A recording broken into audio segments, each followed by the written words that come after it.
আসসালামু আলাইকুম স্নেহের অষ্টম শ্রেণীর শিক্ষার্থীবৃন্দ, আজকে আমরা এই অঙ্কটা সমাধান করব। এটা সম্ভবত তোমাদের পাঠ্য বইয়ের 6 নাম্বার বা 7 নাম্বার, একটু নাম্বারটা মিলিয়ে নিবা অঙ্কের সাথে। এখানে বলেছে দেখো, একজন ব্যক্তি ঋণ দান সংস্থা থেকে 8% চক্রবৃদ্ধি মুনাফায় 5,000 টাকা, এখানে মূলধন কত 5,000 টাকা, 8% মুনাফার হার ঋণ নিয়েছে। প্রতি বছর সে 2,000 টাকা পরিশোধ করলো। দ্বিতীয় কিস্তিতে তার কত টাকার ঋণ থাকবে? অর্থাৎ একটা লোক একটা ব্যাংক থেকে বা যে কোনো একটা ঋণ সংস্থা থেকে সে হতেছে 5,000 টাকার ঋণ নিয়েছে। তার প্রতি মাসে এখানে কত বলেছে, প্রতি বছরে তার হচ্ছে মুনাফার হার যেটা সেটা হচ্ছে 8%, মানে 8% হিসাবে তার সুদটা বাড়বে। এখন সে যদি প্রতি বছর শেষে সে হইতেছে 2,000 টাকা পরিশোধ করছে, এখন দ্বিতীয় কিস্তিতে তার কত টাকা পরিশোধ করতে হবে? এটা আমরা কিভাবে সমাধান করব? দেখো, আমরা প্রথমে বের করব প্রথম বছরে অ্যাকচুয়ালি তার ঋণ কত বের হইতেছে, তাই না? তাহলে আমরা প্রথমে লিখব যে প্রথম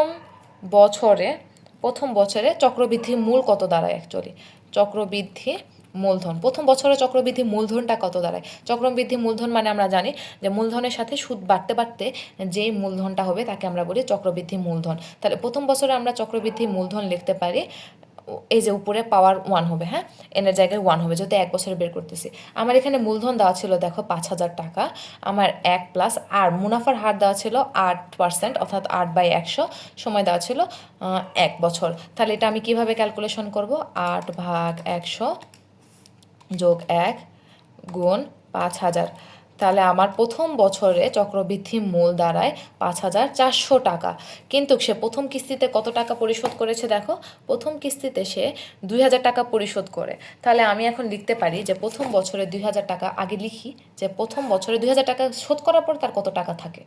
বছরে 2,000 টাকা শোধ করার পর, শোধ করেছে, তার বাকি থাকে কত টাকা? বাকি থাকে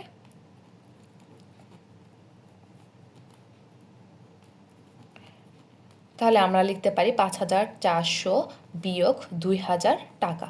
তাহলে দেখো 5,400 থেকে যদি 2,000 টাকা বাদ দিই কত থাকে? বিয়োগ 2,000, 3,400 টাকা থাকে, 3,400 টাকা।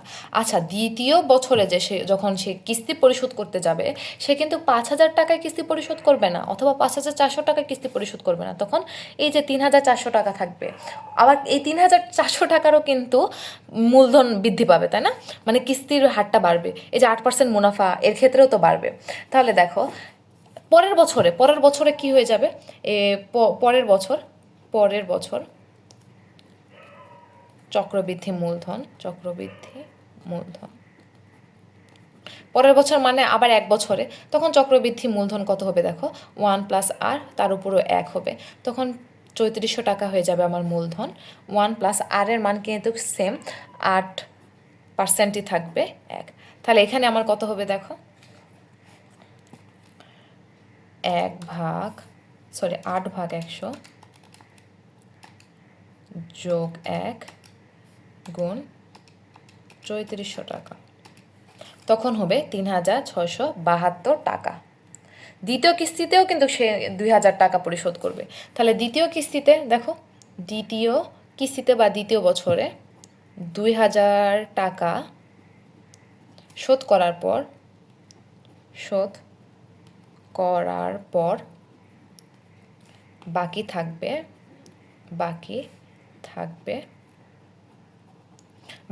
কত টাকা? 3,672 বিয়োগ 3,400 টাকা। বিয়োগ করো, দেখো, সরি, এখানে 2,000 টাকা হবে, 2,000 টাকা। তাহলে এখানে কত হবে? কারণ 2,000 টাকা করে সে পরিশোধ করতেছে, 1,672 টাকা। এটাই অ্যান্সার। তোমার কাছে জানতে চেয়েছে দ্বিতীয় কিস্তি পরিশোধ করার পর তার কত টাকা ঋণ থাকবে। তার ঋণ থাকবে 1,672 টাকা।